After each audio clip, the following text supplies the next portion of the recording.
오늘 주시는 말씀은 신명기 27장 1절에서 8절까지 말씀입니다. 구약성경 301쪽입니다. 신명기 27장 1절에서 8절까지의 말씀입니다. 신명기 27장 1절에서 8절까지 말씀을 우리 같이 한 목소리로 읽겠습니다. 모세와 이스라엘 장로들이 백성에게 명령하여 이르되 내가 오늘 너희에게 명령하는 이 명령을 너희는 다 지킬지니라.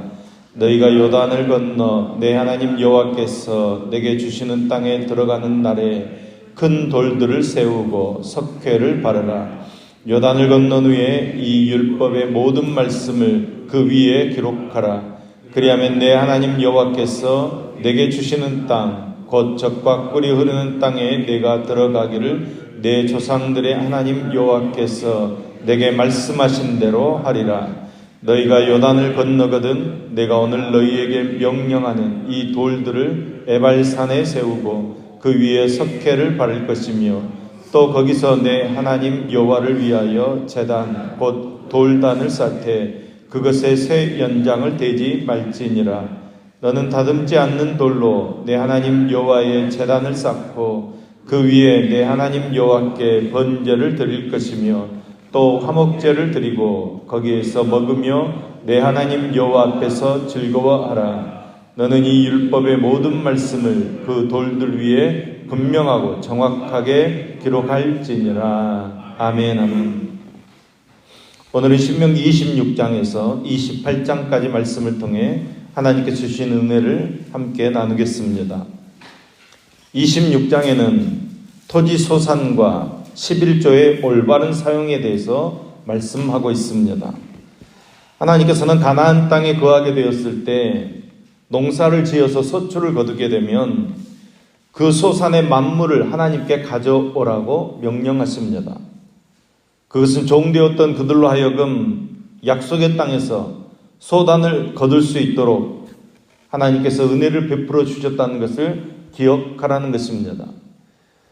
우리는 우리를 죄와 불행과 영원한 지옥의 형벌에서 구원하신 하나님을 인정하고 우리의 소득의 첫 열매, 그러니까 우리의 가장 귀한 것을 하나님께 드리는 삶을 살아야 합니다. 가급적이면 하루의 첫 시간을 하나님께 드릴 수 있기를 소망합니다. 최상의 것을 하나님께 드리는 삶을 사는 저와 여러분 되기를 소망합니다. 하나님께서는 11조 규례를 통해서 받을 복과 또 11조를 어떻게 사용해야 되는지 사용법을 가르쳐 주십니다. 고아와 과부와 객 레위인들과 함께 나누어 먹어서 그들을 배부르게 하라는 것입니다.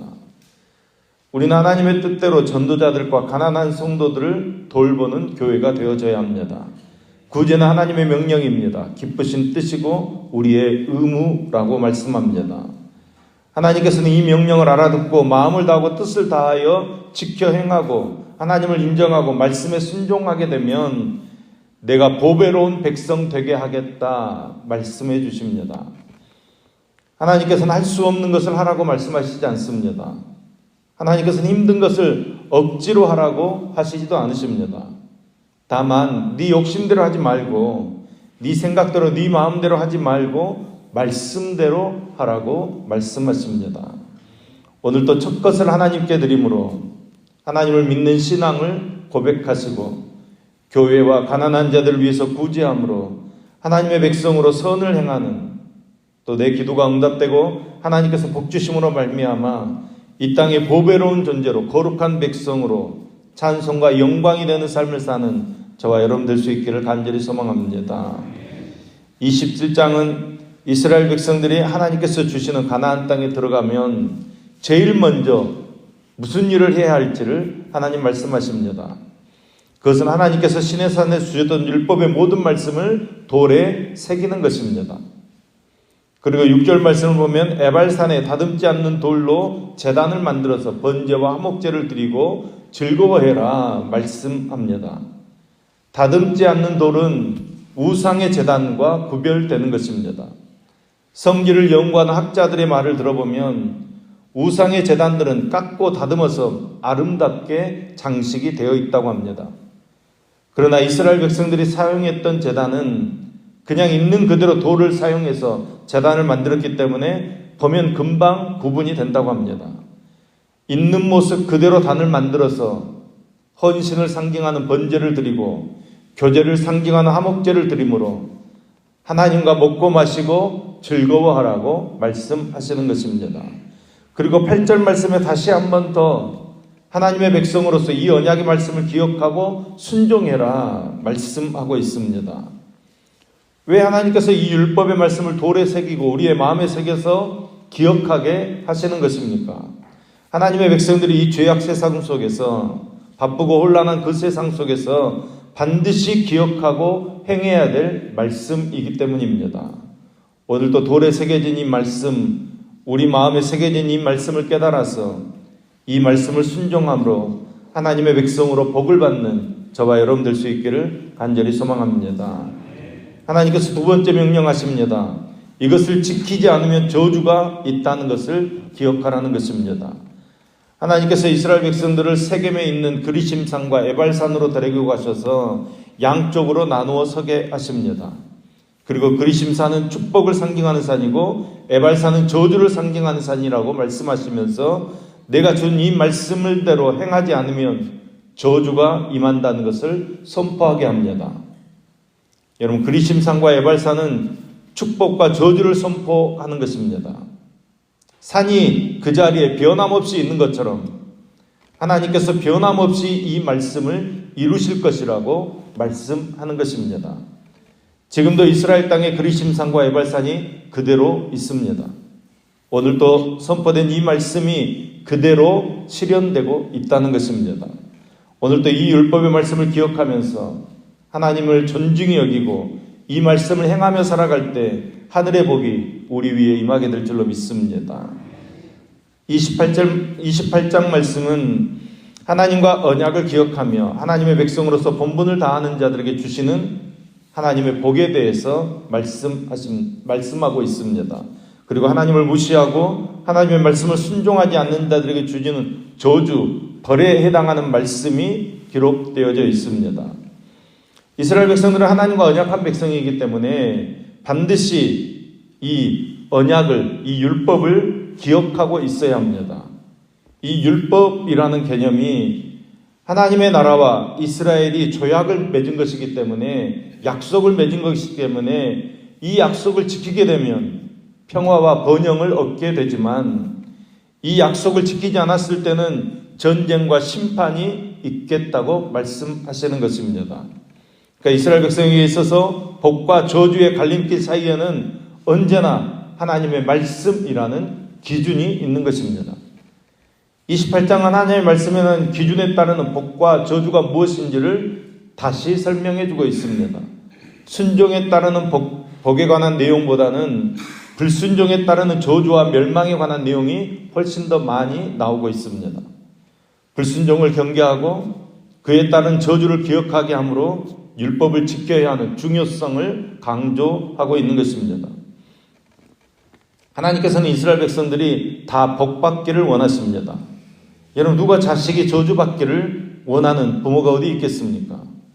그래서 하나님께서는 이 율법의 말씀을 가르쳐서 몰라서 그랬습니다, 이런 말 하지 않도록, 또 하나님과의 언약을 어김으로 재앙을 받지 않도록 말씀을 가르치고 말씀을 잘 배우라고 말씀하고 있습니다. 그러니까 계속 반복해서 하나님께서는 축복과 저주를 말씀하십니다. 근데 저주를 계속해서 말씀하십니다. 이래도 불순종할 것이냐, 아니면 맞고 할래, 그냥 할래, 하나님의 마음이 그런 마음인 것 같습니다. 이런 벌 받지 말고 복을 받으라는 것입니다. 정말 지혜로운 사람이라면 하나님의 말씀을 배우는 고통이 큰지, 아니면 불순종해서 저주로 받을 그 고통이 큰지를 비교해보고 더 좋은 쪽을 선택하라고 말씀하시는 것입니다. 여러분, 구원은 하나님의 은혜로 받지만 축복은 하나님의 말씀에 순종하여 지켜 행함으로 받는 것입니다. 여러분들은 어느 길을 선택하시겠습니까? 순종하여 축복의 산에 오르겠습니까? 아니면 불순종하여 저주의 산에 오르겠습니까? 여러분, 하나님의 말씀은 반드시 말씀대로 이루어집니다. 하나님께서 살아계시기 때문에 반드시 말씀대로 행하십니다. 그러니까 어렵다, 잘 모른다 이렇게 말씀하지 마시고 차근차근 하나님의 말씀을 잘 배우셔서 여기 기록된 복을 받아 누리시고 또 아직도 그 복을 알지 못하는 사람들에게 그 복을 가르쳐 전하고 함께 이 복을 받아 누리며 천국 갈 수 있는 저와 여러분의 삶이 될 수 있기를 예수님의 이름으로 축복합니다. 기도하겠습니다. 우리에게 복과 저주를 말씀하신 하나님 아버지, 오늘도 우리 자신이 누구인지를 분명하게 기억하며 내가 왜 이 자리에 머물고 있는지를 또 있게 하신 분이 누구인지 그 주어를 망각하지 않는 하나님의 사람으로 살게 하여 주시옵소서. 가장 작은 사람, 가장 보잘것없는 존재를 보배로운 백성, 여호와 성민이 되게 하신 하나님을 기억하며 우리의 삶의 시간을 하나님께 드릴 뿐만 아니라 함께하는 사람들에 대한 돌봄과 사랑으로 표현하는 우리의 삶이 되어지도록 함께하여 주시옵소서. 주님, 우리 모두가 각자의 가나안에 하나님의 말씀을 품고 들어가 하나님 사랑, 이웃 사랑을 실천할 수 있도록 도와주시옵소서. 비록 손해보고 비록 힘겹더라도 하나님의 말씀을 포기하거나 참 인간다움을 포기하지 않도록 도와주시옵소서. 정신 나간 이 세상이 복음으로 충만한 우리를 통해 질서를 다시 찾게 하시고 주님 오실 나라로 가꾸어 가도록 역사하여 주시옵소서. 우리의 삶에 하나님의 말씀이 이루어지게 하여 주시옵소서. 말씀이 저희의 마음에 새겨지게 하시고 그 말씀이 우리의 의지와 생각을 주장하게 하시어서 하나님의 말씀을 이루어가는, 하나님의 말씀으로 우리의 삶을 세워가는 복된 삶을 살아가도록 역사해 주시옵소서. 우리가 에발산의 저주의 말씀을 선택하는 것이 아니라 그리심산의 축복의 말씀을 선택하는 삶을 살아가도록 함께해 주시옵소서. 오늘도 소원을 품고 1,000번 영업드리는 임상훈 청년 손길과 강영재 강율의 손길을 흠양하시며 또 감사함을 드리는 강치중 23의 손길을 흠양하시어서 푸른 초장 잔잔한 물가로 삶을 인도하시며 주의 지팡이와 막대기로 지켜주시옵소서. 오늘 생일 맞은 은혜 8구역 김현수 집사님을 기억하여 주옵소서. 믿음으로 살게 하시며 하나님 기뻐하시는 열매를 맺게 하시며 자녀들의 미래를 잘 준비하여 하나님의 계획하심을 발견하게 하시며 가족들 모두 건강하게 하시며 평화로운 삶을 살아가도록 함께하여 주시옵소서. 오늘도 새로운 날을 시작합니다. 모든 사고와 재난에서 보호하여 주시고 모든 질병을 고쳐주시며 마음의 상처와 슬픔과 스트레스를 다 떨쳐버리고 하늘의 평안을 누리는 승리의 삶을 살아가도록 함께하여 주시옵소서. 예수님의 이름으로 기도합니다. 아멘.